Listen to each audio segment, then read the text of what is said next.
రాజేపేట గ్రామంకి ఎటువంటి ముందస్తు అనుమతి లేకుండా వస్తున్నారని మాకు సమాచారం ఉన్నది. కావున 168 బిఎన్ఎస్ పాల్గొనవద్దని ఈ నోటీస్ ద్వారా పాల్గొనండి. స్కూల్లో పిల్లలు మా అమ్మకు బాలేదనో మా తాతకు బాలేదనో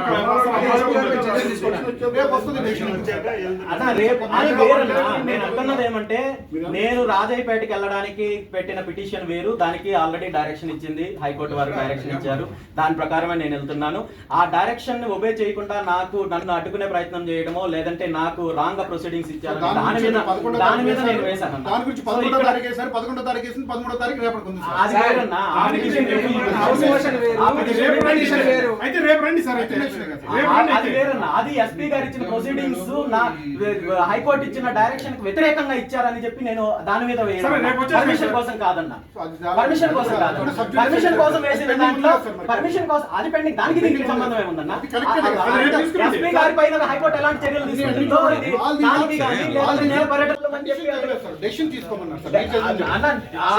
పిటిషన్ క్లియర్ గా మెన్షన్ చేశారు, పిటిషన్ నంబర్ తో సహా చాలా క్లియర్ గా మెన్షన్ చేశారన్న, చాలా క్లియర్ గా మెన్షన్ చేశారు.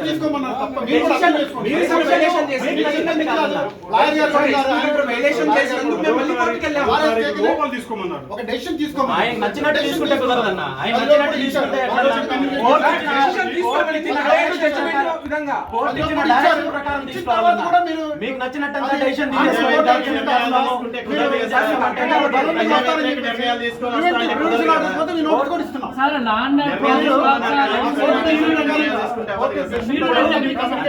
నేనేం నేరం చేశానో, నేనేం క్రైమ్ కమిట్ చేశానో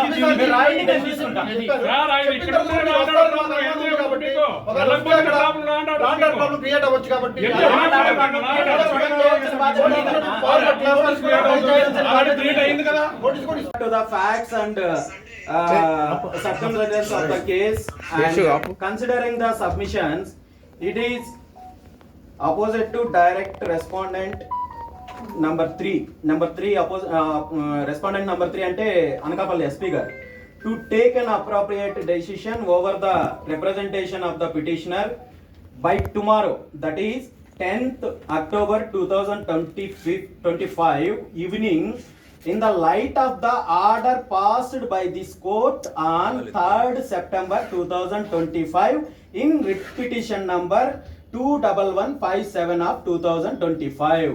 చాలా క్లియర్ గా మెన్షన్ చేశారన్న. రిట్ పిటిషన్ ఏదైతే 3వ తేదీన ఉన్నదో 21157 నేను కరేడు పర్యటనకు వెళ్ళడానికి ఏదైతే రిట్ పిటిషన్ ఫైల్ చేశానో ఆ రిట్ పిటిషన్ ప్రకారం మీరు డైరెక్షన్ ఇవ్వండి అని చెప్పారు తప్ప మీకు నచ్చినట్టు డెసిషన్ తీసుకోండి, మీరు గవర్నమెంట్ ఫేవర్ గా డెసిషన్ తీసుకోండి, లేదంటే దోపిడీదారులకు ఫేవర్ గా డెసిషన్ తీసుకోండి అని చెప్పలేదన్న. రిట్ పిటిషన్ నంబర్ తో సహా ఆ ఆర్డర్ తో సహా చాలా క్లియర్ గా హైకోర్టు వారు మెన్షన్ చేశారన్న. దాని ప్రకారం మీరు డైరెక్షన్ ఇవ్వలేదు కాబట్టి నేను మళ్ళీ హైకోర్టుకి వెళ్ళాను. సార్ మీరు చెప్పింది కరెక్ట్, కోర్ట్ డైరెక్షన్ కూడా correct sir, very clear sir. Court has given directions to take a decision sir, SP sir decision తీసుకోమన్నారు. Sir has taken a decision. నేను క్రైమ్ చేస్తున్నాను అంటున్నాను కదా, కోర్టు ఉల్లంఘన ఎట్లా అవుతుంది? నాకు కోర్టు పర్మిషన్ చాలా క్లియర్ గా డైరెక్షన్ ఇచ్చిందన్న. గతంలో కరేడు పర్యటన వెళ్ళేటప్పుడు ఎలాంటి అనుమతులు ఇవ్వాలో అలాంటి అనుమతులు ఇవ్వమని చెప్పింది కోర్టు. అన్న రేపు అది మీ ఎస్పీ గారు కోర్టు డైరెక్షన్ వ్యతిరేకంగా నాకు ప్రొసీడింగ్స్ ఇచ్చారని చెప్పి దాని మీద వెళ్ళాను. కోర్టు అనేది ఒక డెసిషన్ తీసుకోండి అని చెప్పారు. గతంలో 3వ తేదీ ఆ కండిషన్ పెట్టారు. కోర్టు డెసిషన్ కరేడు సంబంధించిన పర్యటనలో ఎలాంటి పర్మిషన్ ఇచ్చారో అలాంటి పర్మిషన్ ఇవ్వమన్నారు తప్ప రిజెక్ట్ చేయమని చెప్పలేదన్న కోర్టు. రిజెక్ట్ ఇంకోటి కదా, క్లియర్ గా చెప్పారు. మీరు ఆ రిట్ పిటిషన్ మెన్షన్ చేశారన్న. కోర్టు డైరెక్షన్ లో ఎప్పటి లోపల ఇమ్మన్నారు?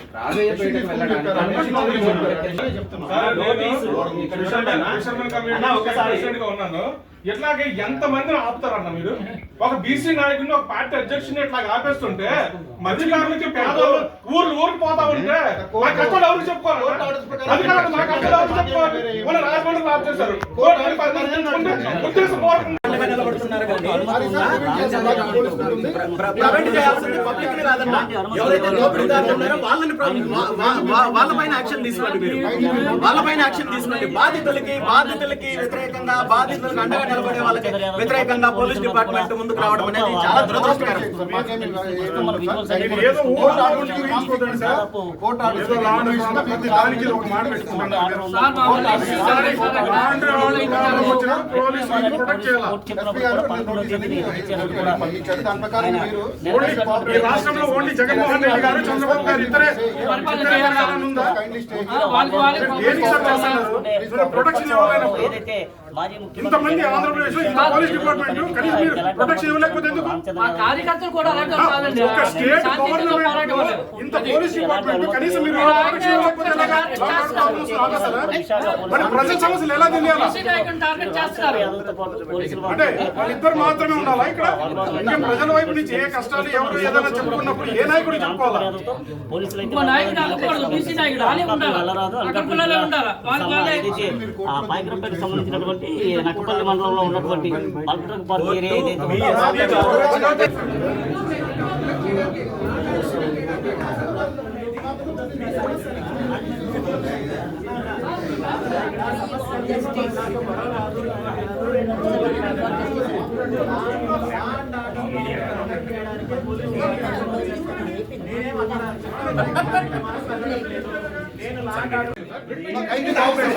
Kindly cooperate. నోటీస్ కూడా తీసుకోండి. నాకు చెప్తున్నాను. నోటీసు 168 నాకు ఎలా పంపిస్తుంది చెప్పండి.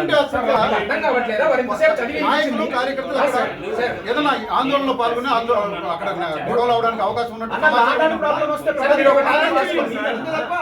జరిగిన దాని మీద కాదు. అది గమనించండి. కార్యక్రమం జరిగిన ఎక్కడైనా గొడవలు అయినాయి సార్? మాకు మీద మీ మీద ఎక్కడైనా గొడవలు అయినాయా? సార్ మాకు ఏంటంటే లాండ్ మీతో గొడవ పడమో మా ఇంటెన్షన్ కాదన్న. మీరంటే మాకు చాలా గౌరవం ఉందన్న. మీరంటే నాకు చాలా గౌరవం ఉంది మీకు. కానీ నేను ఉన్న ఫ్యాక్ట్స్ మాట్లాడుతున్నాను. కోఆపరేట్ చేయండి.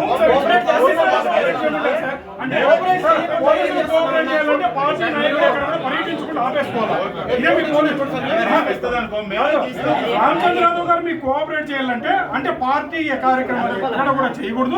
ప్రజల మీద కష్టాలు వస్తాయి. ఒకటి ఇంకా అలాగే ఉంటుంది. Correct sir. లాండ్ ప్రజా సమయంలో ఎస్పీ గారు నిర్లక్ష్యం చేసి ఇబ్బంది పెట్టడం correct as per correct order ప్రకారం డెసిషన్ తీసుకోమని చెప్పారన్న. ఇప్పుడు వారు 4 సార్లు చదివి వినిపించారు. మళ్ళీ అదే అడుగుతున్నారు. ఇచ్చిన దాంట్లో మీకు కూడా చూపిస్తున్నాను. ఒక డెసిషన్ తీసుకోండి. ఒక ఇది డెసిషన్ మీరు ఒకసారి చదవండి. ఆ డెసిషన్ ఎలా మీరు ఒకసారి తీసుకోండి, ఎలా చదవండి. తీసుకోండి, ఆర్డర్ డైరెక్షన్స్ ఏం కూడా హైకోర్టు వారి ఆర్డర్ మీరు ఒకసారి మీరు చదవండి. హైకోర్టు వారి ఆర్డర్ మీరు చదవండి. మీరు చదవండి. హైకోర్టు వారి ఆర్డర్ ఆర్డర్ పేరు చదవండి. అదే మీకు అర్థం కావట్లేదే. అప్రోప్రియేట్ డెసిషన్ చదవండి సార్. appropriate అదే సార్ పూర్తి చదవండి or the representation of the minister by tomorrow that is on 10/10/2025 evening in the light of the order passed by this court on 3/9/2025 in WP number 7. అది కూడా చదవండి. Order number కూడా చదవండి. దాని ప్రకారం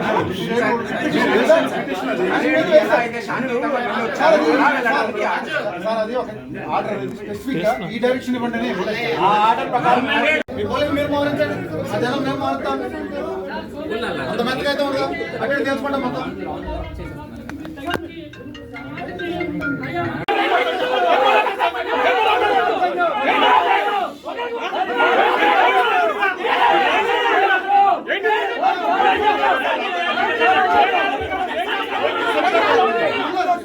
కోఆపరేట్ చేయండి. వెళ్ళలేదు.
మీరు అనిత గారు వెళ్ళినప్పుడు ఎందుకు నిర్ణయించారు? ఏం కేసు పెట్టారు? ఎందుకు ఈ న్యూసెన్స్ ఎందుకు ఒకసారి పంపిణీ ఆలోచిస్తే అయిపోయింది అనుకో. అదే రూమ్ ఆల్రెడీ వెకేట్ చేస్తారు, రూమ్ వెకేట్ చేస్తారు ఆల్రెడీ. పక్కన బయట రూమ్ చెక్అవుట్ చేస్తారు అన్న, రూమ్ చెక్అవుట్ చేస్తారు.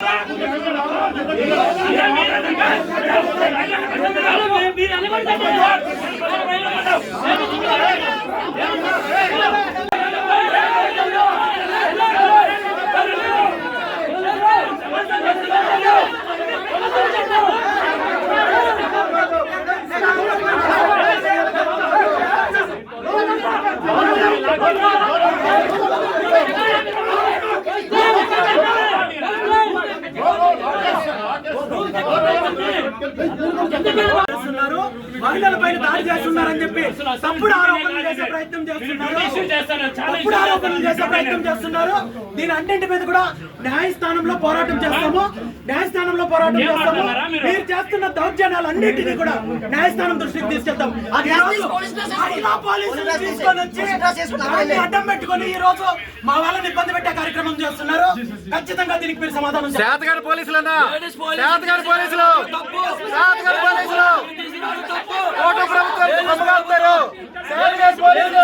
తెలుగులో న్యూస్ కి ఫాస్టెస్ట్ యాప్ ఇప్పుడు టోటలీ న్యూ అవతార్లో జస్ట్ 5 సెకండ్స్ లో కంప్లీట్ న్యూస్, సోషల్ మీడియాల ట్రెండ్స్ కి one stop solution, live TV app, voice search option తో ఇప్పుడే డౌన్లోడ్ చేయండి లేదా అప్డేట్ అయిపోండి. యాప్ లింక్ డిస్క్రిప్షన్ లో ఉంది.